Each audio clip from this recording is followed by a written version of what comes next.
Welcome to prime time news. ముందుగా headlines చూద్దాం.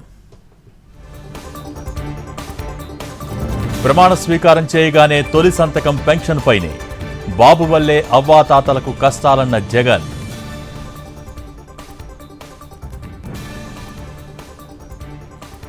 Bayyaram steel plant అడిగితే కేంద్రం ఇచ్చిందేంటి?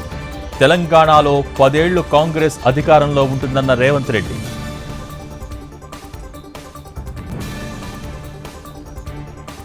జూనియర్ ఎన్టీఆర్ను అడగదొక్కాలని టీడీపీ చూస్తోంది. నమ్మక ద్రోహంతో పార్టీని చంద్రబాబు లాక్కున్నారన్న కొడాలి నాని.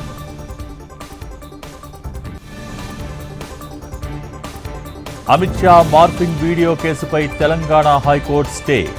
ఢిల్లీ పోలీసుల విచారణపై ఆర్డర్ ఇచ్చిన న్యాయస్థానం.